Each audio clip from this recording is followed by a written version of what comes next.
करेंगे आपसे कुछ इंपॉर्टेंट करंट अफेयर्स के क्वेश्चंस, और ये करंट अफेयर्स के questions are very helpful for your related exams as SSC या और अदर जितने भी कॉम्पिटिटिव एग्जाम्स हैं, तो उनके लिए ये क्वेश्चंस वेरी हेल्पफुल होंगे आपके लिए। और अगर आप किसी भी कॉम्पिटिटिव एग्ज़ाम की प्रिपरेशन करते हैं तो हमारी इंग्लिश की क्लास और हमारी करंट अफेयर्स की क्लास आपके लिए दोनों ही हेल्पफुल हैं। लगभग 20 या 25 मिनट्स की वीडियो होने वाली है, और इस वीडियो को आप डेली देखिए, और इस वीडियो को मैं कहूँगा आप कंप्लीट देखिएगा। और डेली वीडियोस हमारी आती हैं हमारे चैनल पर। अगर आप नए हैं, न्यू हैं, तो आपके लिए वीडियो हमारी हेल्पफुल रहेगी। तो आइए शुरू करते हैं आज की वीडियो का फर्स्ट क्वेश्चन। और फर्स्ट क्वेश्चन हमारा है आज की वीडियो का कि which Indian state has become the first to launch a marine spatial plan for integrated coastal management? It means ये हुआ कि एकीकृत तटीय प्रबंधन के लिए समुद्री स्थानिक योजना MSP शुरू करने वाला पहला भारतीय राज्य कौन सा बना है? Option number A Gujarat, option number B Tamil Nadu, option number C Orissa, option number D Kerala.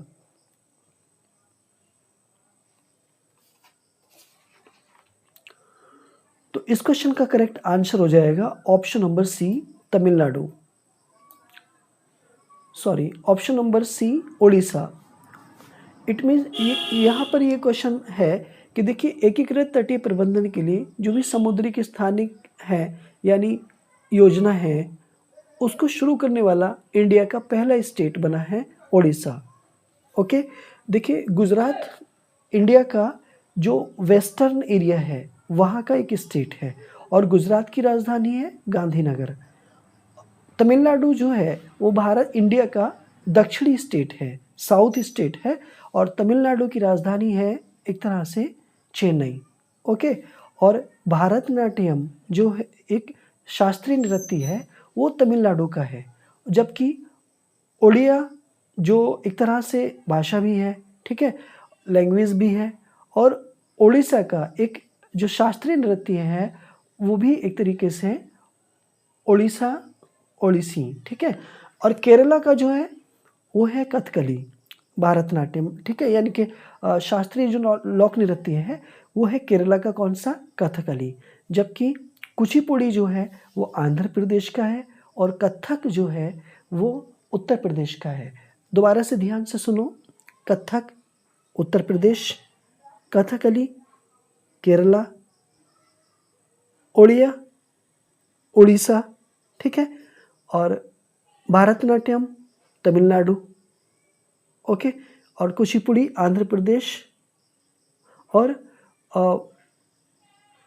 Manipur का एक तरह से मणिपुरी। ये जितने भी कल्चरल यानी फोक डांसेस हैं, किसी भी एग्ज़ाम में आपसे पूछ लिया जाएगा। आप इन इम्पोर्टेंट ऑप्शंस को, ये जो भी आपको इम्पोर्टेंट लगे, आप इन्हें कॉपी में नोट करते चलिए। स्टार्ट करते हैं क्वेश्चन नंबर सेकेंड।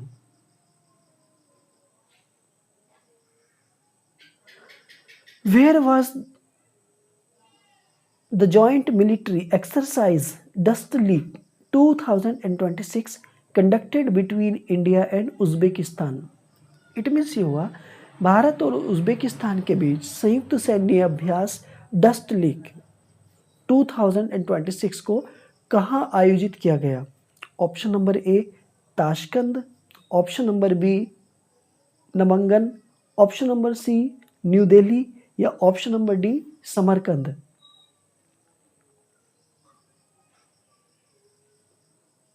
तो इस क्वेश्चन का जो करेक्ट ऑप्शन हो जाएगा वो हो जाएगा ऑप्शन नंबर बी नामांगन। देखिए उज्बेकिस्तान में भारत और उज्बेकिस्तान के बीच जो संयुक्त सैन्य अभ्यास हुआ है वो एक तरह से नामांगन में हुआ है। ओके, अब ध्यान से सुनिएगा। देखिए अगर न्यू दिल्ली को छोड़ दिया जाए तो ताशकंद, नामांगन और समरकंद ये तीनों ही सिटी उज्बेकिस्तान के हैं।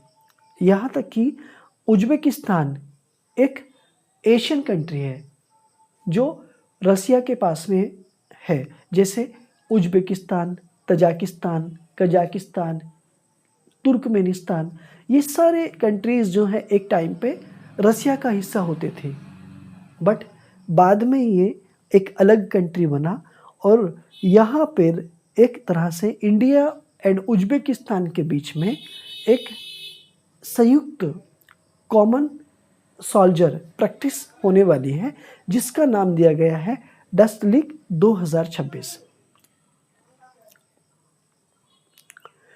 The national question number 3, the national HPV यानी vaccination campaign targets girls in which age group to prevent cervical cancer, यानी गर्भाशय ग्रीवा के कैंसर, जिसे सर्वाइकल कैंसर के नाम से जाना जाता है, उसको रोकने के लिए राष्ट्रीय HPV टीकाकरण अभियान किस एज की गर्ल्स को लक्षित करता है? Option number A 5 to 12 years, option number B 9 to 14 years, option number C 12 to 18 years या option number D 15 to 21 years.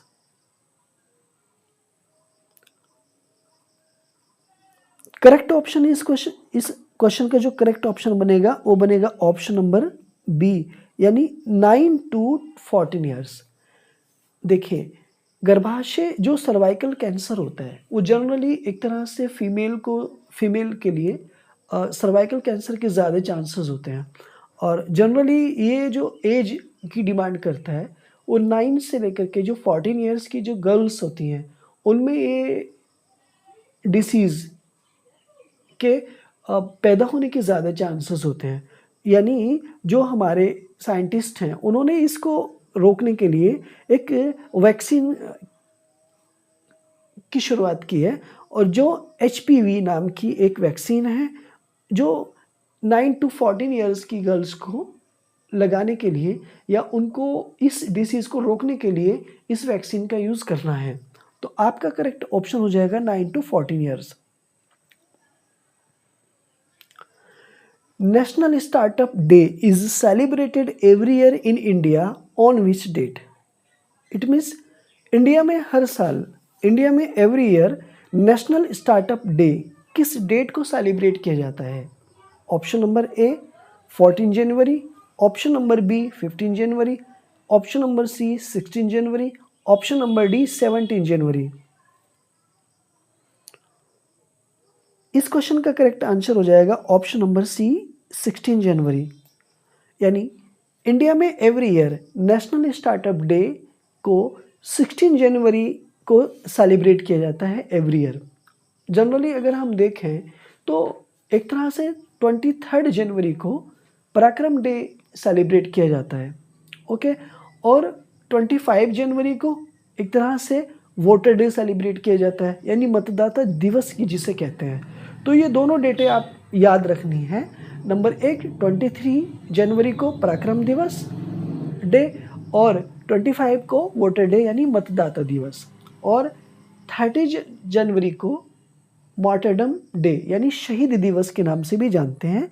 ये बात आपको याद रखनी है। और 16 जनवरी को एक तरह से नेशनल स्टार्टअप डे सेलिब्रेट किया जाता है। तो मैंने आपको 4 चीज़ें बताई। Number 1 national startup day, number 2 पराक्रम day, number 3 voter day and number 4 martyrdom day यानी शहीद दिवस, ओके।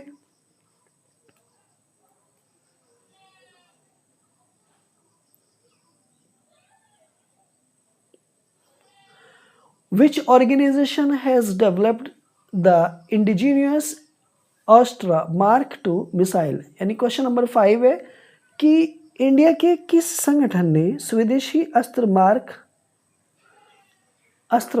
2 मिसाइल को डेवलप किया है? ठीक है, ऑप्शन नंबर ए पे क्या दिया है? HAL यानी Hindustan aeronautics limited. Option number B ISRO, Indian space research organisation. Option number C DRDO, defence research and development organisation. Option number D BEL, Bharat electronics limited. तो इस क्वेश्चन का जो करेक्ट आंसर हो जाएगा वो हो जाएगा ऑप्शन नंबर सी DRDO यानी defence research and development organisation ने, देखिए DRDO ने एक अस्त्र मार्क 2 मिसाइल को डेवलप किया है और ये इंडिया की ही एक स्पेस की एक एजेंसी है। जैसे स्पेस एजेंसी इसरो है, वैसे ही ये भी सिक्योरिटी में अपना काम करती है। कौन? DRDO, जैसे कि रक्षा अनुसंधान एवं विकास संगठन है। तो इसने ही अस्त्र मार्क 2 को एक विकसित किया है और ये क्या है? एक मिसाइल है।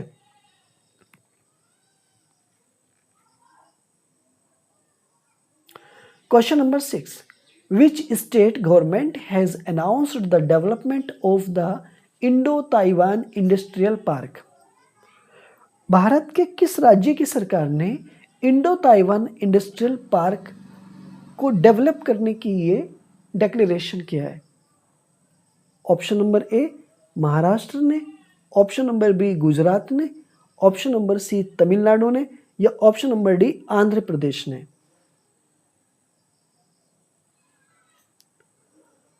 इस क्वेश्चन का करेक्ट आंसर हो जाएगा ऑप्शन नंबर बी गुजरात ने।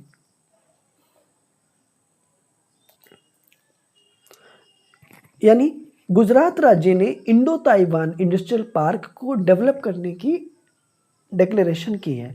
यानी इंडो ताइवान इंडस्ट्रियल पार्क को बनाने की जो घोषणा की है वो गुजरात स्टेट ने की है। देखिए गुजरात और महाराष्ट्र बिल्कुल एक दूसरे के नेबर हैं, जबकि तमिलनाडु और आंध्र प्रदेश एक दूसरे के नेबर हैं। Maharashtra and Gujarat western state हैं इंडिया के, जबकि Tamil Nadu and Andhra Pradesh southern state है इंडिया के। ओके, लेकिन इन चारों में एक बात कॉमन है कि ये चारों कोस्टल स्टेट हैं, यानी तटीय राज्य हैं। और इंडिया का सबसे बड़ा जो बंदरगाह है वो महाराष्ट्र में है, और तमिलनाडु भी बंदरगाह के लिए पॉपुलर है, आंध्र प्रदेश भी है और गुजरात भी है। लेकिन कच्छ की खाड़ी जो है वो गुजरात के पास है, और गुजरात जो है वो भारत का यानी इंडिया का पश्चिमी स्टेट है।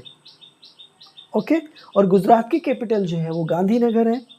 Okay, so question number next, according to recent reports by India rating and research, India's projected GDP growth rate for FY 2026 is, यानी इंडिया रेटिंग्स एंड रिसर्च के अनुसार वित्तीय वर्ष 2026 के लिए इंडिया की अनुमानित GDP विकास दर कितनी है? Option number A 6.1%, option number B 6.3%, option number C 6.5%, या ऑप्शन नंबर डी 6.8%। तो इस क्वेश्चन का जो करेक्ट आंसर हो जाएगा वो हो जाएगा option number B 6.3%।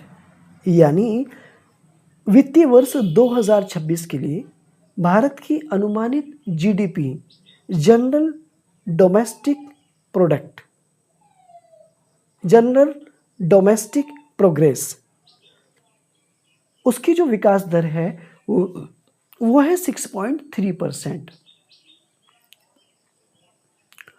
Question number 8, which space agency launched the PACE satellite mission to study ocean health and atmosphere?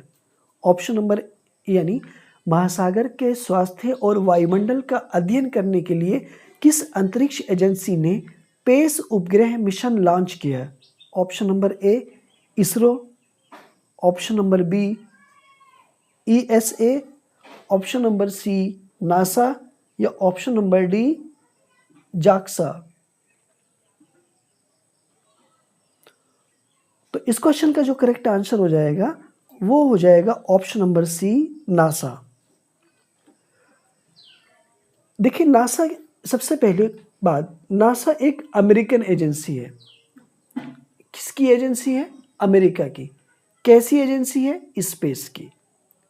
जबकि इसरो इंडिया की, ईएसए यूरोपियन की, ठीक है, जबकि जाक्सा जापान की।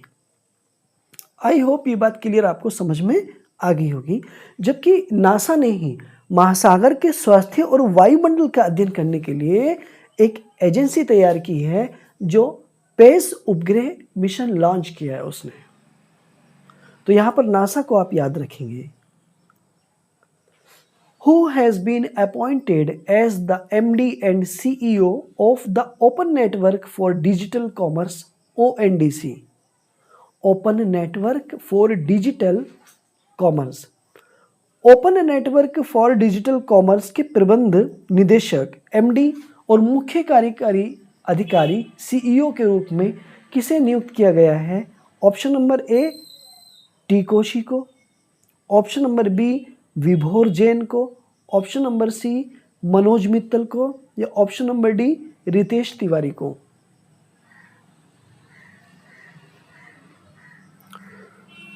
इस क्वेश्चन का जो करेक्ट आंसर हो जाएगा वो हो जाएगा option number B Vibhor Jain को।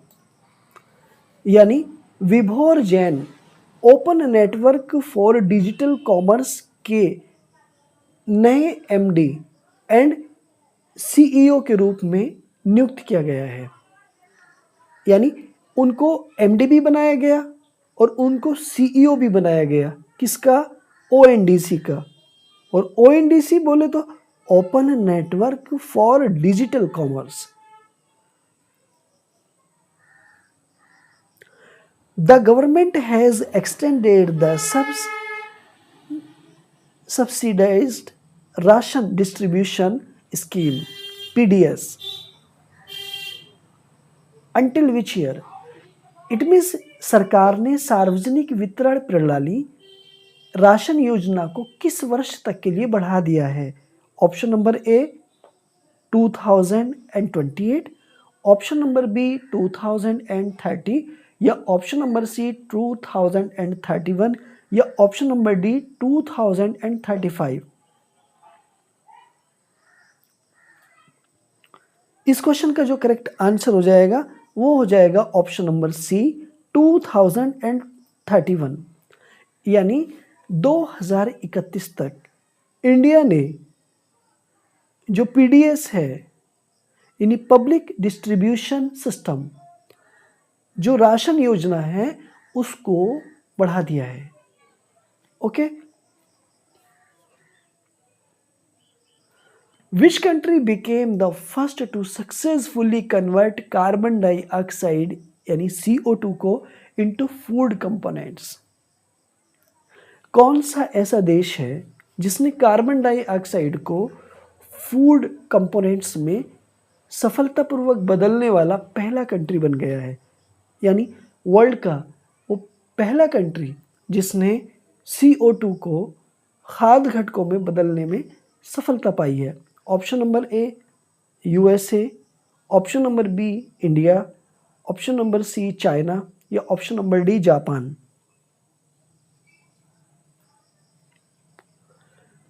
तो ये देश है option number C China.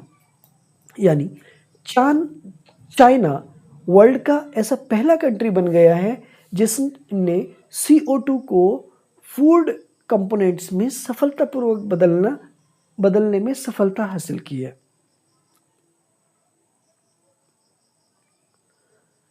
Where was the Bharat steel summit held? यानी भारत स्टील शिखर सम्मेलन कहाँ आयोजित किया गया था? ऑप्शन नंबर ए मुंबई में, option number B New Delhi में, ऑप्शन नंबर सी कोलकाता में, या ऑप्शन नंबर डी चेन्नई में। इस क्वेश्चन का करेक्ट आंसर हो जाएगा option number B New Delhi में। देखिए न्यू दिल्ली एक इंडिया का एक वेरी फेमस सिटी है। यहीं पर एक शिखर सम्मेलन हुआ और वह शिखर सम्मेलन था भारत स्टील समिट। और यह शिखर सम्मेलन न्यू दिल्ली में समिट हुआ था। Which airport in India has started the country's first skycast system for microweather forecasting? यानी सूक्ष्म मौसम पूर्वानुमान के लिए भारत के किस हवाई अड्डे पर देश का पहला स्काईकास्ट सिस्टम शुरू किया गया है? Option number A, Chhatrapati Shivaji Maharaj international airport Mumbai. Option number B, Indira Gandhi international airport New Delhi. Option number C, Kempegowda international airport Bengaluru. Option number D, Netaji Subhash Chandra Bose international airport Kolkata. इस क्वेश्चन का जो करेक्ट आंसर होगा हो जाएगा option number B, Indira Gandhi international airport New Delhi. यानी इसने Indira Gandhi international airport New Delhi ने सूक्ष्म मौसम पूर्वानुमान के लिए इंडिया के इस पहले हवाई अड्डे को स्काई कास्ट के रूप में शुरू किया है। Which bank became India's largest urban cooperative bank after crossing 1 lakh crore in total business? यानी 1 लाख करोड़ का कुल कारोबार पार करने के बाद कौन सा बैंक भारत का ऐसा है जिसने सबसे बड़ी शहरी सहकारी बैंक बन गया है? Option A, Cosmos cooperative bank. Option number B, Saraswat cooperative bank. Option number C, Abhyudaya cooperative bank. या option number D, NKGSB cooperative bank. इस क्वेश्चन का जो करेक्ट आंसर हो जाएगा वो हो जाएगा option number B, Saraswat cooperative bank. यानी भारत का सारस्वत कोऑपरेटिव बैंक एक ऐसा बैंक बना है जिसने 1 लाख करोड़ का कुल कारोबार को पार कर लिया है और भारत का ये सबसे बड़ा शहरी बैंक, शहरी सहकारी बैंक बन गया है। Exercise Desert Tiger was conducted between India and which country? यानी अभ्यास डेजर्ट टाइगर भारत और किस देश के बीच आयोजित किया गया था? ऑप्शन नंबर ए, UAE यानी यूनाइटेड अरब अमीरात। Option number B, France. Option number C, United States of America. या option number D, Saudi Arabia. तो इस क्वेश्चन का जो करेक्ट आंसर हो जाएगा वो हो जाएगा ऑप्शन नंबर ए, यूनाइटेड अरब अमीरात।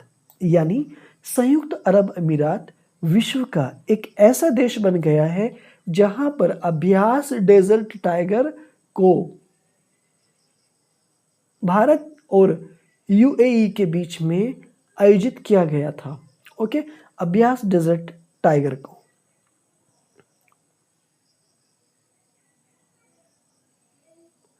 Which country recently officially joined India's International Big Cat Alliance IBCA as its 27th member?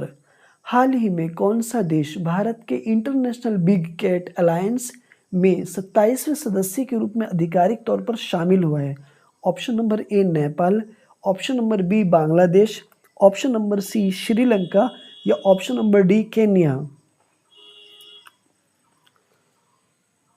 तो इस क्वेश्चन का जो करेक्ट आंसर होगा वो हो जाएगा option number B, Bangladesh.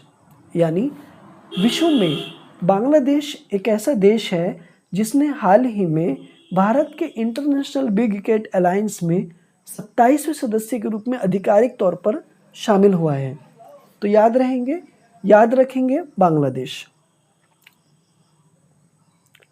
Exercise Varuna is a bilateral naval exercise conducted between India and, देखिए वरुण अभ्यास, जो एक्सरसाइज वरुण है ना, वो भारत और किस देश के बीच आयोजित होने वाला एक द्विपक्षीय नौसेना अभ्यास है? Option number A, Russia. Option number B, Japan. Option number C, France. या ऑप्शन नंबर डी, USA। तो इस क्वेश्चन का करेक्ट आंसर हो जाएगा option number C, France.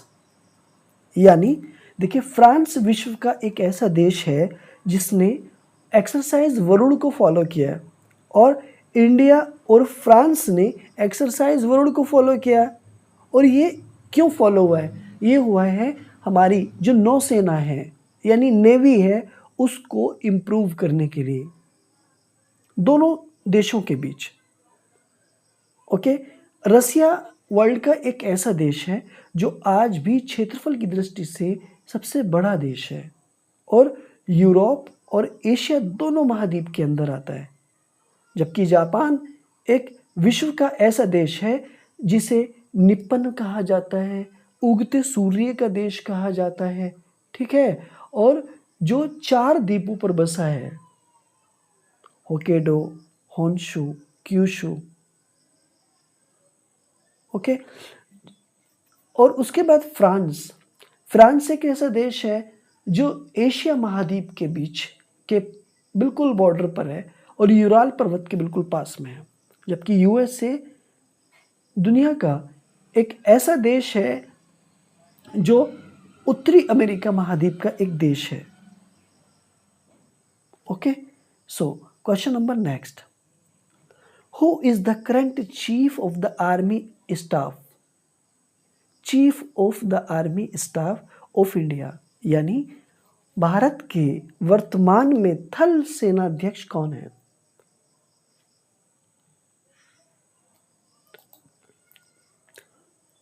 Option number A general Upendra Dwivedi, option number B admiral Dinesh Kumar Tripathi, option number C air chief marshal Amarpreet Singh, या option number D general Manoj Pandey.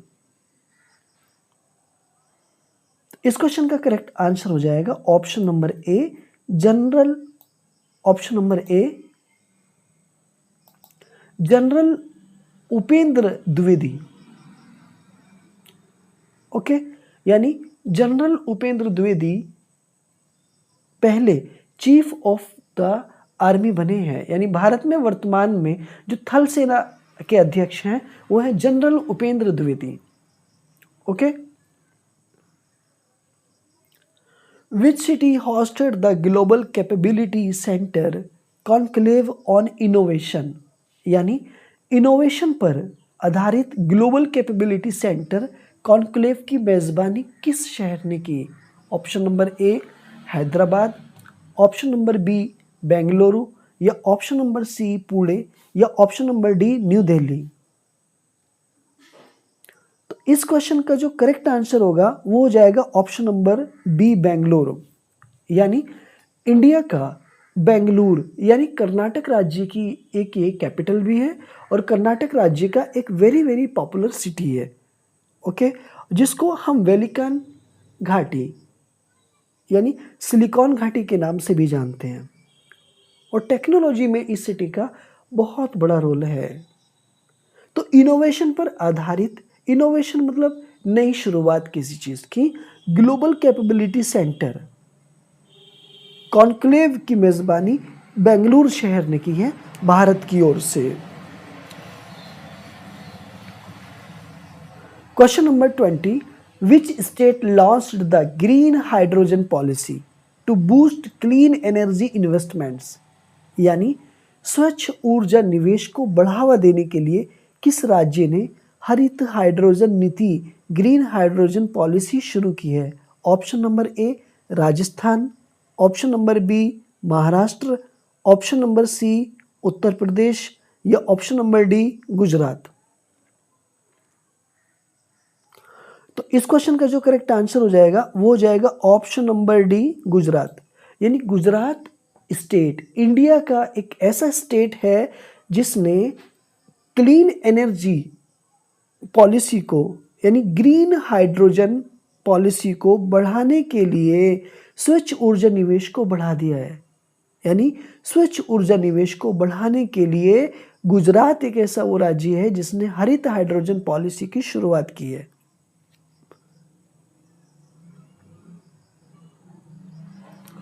India's first mining tourism project is being launched in which state? यानी India का पहला खनन पर्यटन project किस state में शुरू किया जा रहा है? Option number A Odisha, option number B Jharkhand, option number C Chhattisgarh या option number D Madhya Pradesh. इस क्वेश्चन का जो करेक्ट आंसर होगा वो हो जाएगा ऑप्शन नंबर बी झारखंड। यानी इंडिया का एक पहला खनन पर्यटक प्रोजेक्ट को लॉन्च करने वाला एक तरह से झारखंड पहला स्टेट है इंडिया का, और झारखंड की कैपिटल रांची। और क्रिकेट के बेहतरीन एक प्लेयर MS धोनी किस स्टेट से बिलोंग करते हैं? झारखंड। और झारखंड को 2000 में बिहार स्टेट से अलग किया गया, यानी 2000 में 3 स्टेट को अलग किया गया, एक उत्तर प्रदेश से उत्तराखंड को, बिहार से झारखंड को और मध्य प्रदेश से छत्तीसगढ़ को। द नारी शक्ति वंदन run was organized by which union ministry? यानी नारी शक्ति वंदन रन का आयोजन किस सेंट्रल मिनिस्ट्री द्वारा किया गया था? Option number A ministry of women and child development, option number B ministry of youth affairs and sports, option number C ministry of defence, या option number D ministry of home affairs. तो इस question का जो correct answer हो जाएगा वो हो जाएगा ऑप्शन नंबर बी, यानी ministry of youth affairs sports. यानी ministry of youth affairs and sports, युवा मामले और खेल मंत्रालय ने नारी शक्ति वंदन रन का आयोजन एक तरह से सेंट्रल मिनिस्ट्री द्वारा किया गया है। Who was appointed to the UN Committee on Economic, Social and Cultural Rights CESCR? संयुक्त राष्ट्र की आर्थिक, सामाजिक और सांस्कृतिक अधिकारों की समिति CESCR में किस इंडियन को अपॉइंट किया गया है? Option number A Preeti Saran को, option number B Arvind Panagariya को, option number C Shashi Tharoor को, या option number D Ruchira Kamboj को। तो इस क्वेश्चन का करेक्ट आंसर होगा option number A Preeti Saran को। प्रीति सारन वर्ल्ड की एक वो विमेन है जिनको संयुक्त राष्ट्र की आर्थिक, सामाजिक और सांस्कृतिक अधिकारों की समिति CESCR में अपॉइंट किया गया है। ओके, यानी इंडिया की ओर से प्रीति सारन को CESCR में अपॉइंट कर दिया गया है। Which company या organization launched the कार साथी AI taxpayer platform? यानी किस कंपनी संगठन ने कर साथी AI करदाता प्लेटफॉर्म लॉन्च किया है? ऑप्शन नंबर ए CBIC यानी केंद्रीय अप्रत्यक्ष कर और सीमा शुल्क board, option number be income tax department, या ऑप्शन नंबर सी नीति आयोग, या ऑप्शन नंबर डी RBI। तो इस क्वेश्चन का जो करेक्ट आंसर हो जाएगा वो हो जाएगा option number be income tax department. आज की वीडियो का लास्ट क्वेश्चन है मेरे प्यारे दोस्त। The ALH Mk3 recently seen in news is a variant of which indigenous helicopter? यानी हाल ही में खबरों में रहा ALH Mk3 किस स्वदेशी हेलीकॉप्टर का एक उन्नत संस्करण वेरिएंट है?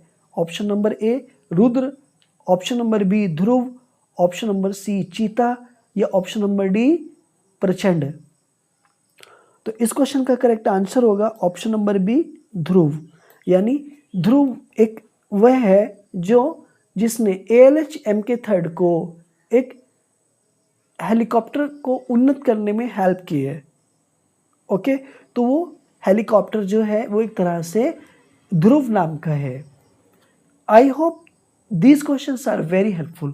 अगर कहीं पर किसी क्वेश्चंस में आपको कोई भी मतलब क्वेरी है तो आप उसे ज़रूर लिखें, आप हमें अपना थॉट्स दें, आप हमें बताएं कि आप किस कॉम्पिटिटिव एग्ज़ाम की प्रिपरेशन करते हैं। जैसे आप SSC की प्रिपरेशन करते हैं या टीचिंग की प्रिपरेशन करते हैं या किसी भी डिपार्टमेंट में आप जाना चाहते हैं, तो ये करंट अफेयर्स के क्वेश्चंस या जीएस या जीके के इम्पोर्टेंट क्वेश्चंस आपके लिए वेरी हेल्पफुल हैं, क्योंकि आने वाली वैकेंसीज में जीएस और जीके एक ऐसा इम्पोर्टेंट फैक्टर बनता है सिलेक्शन दिलाने में, जो स्टूडेंट्स की हेल्प करता है।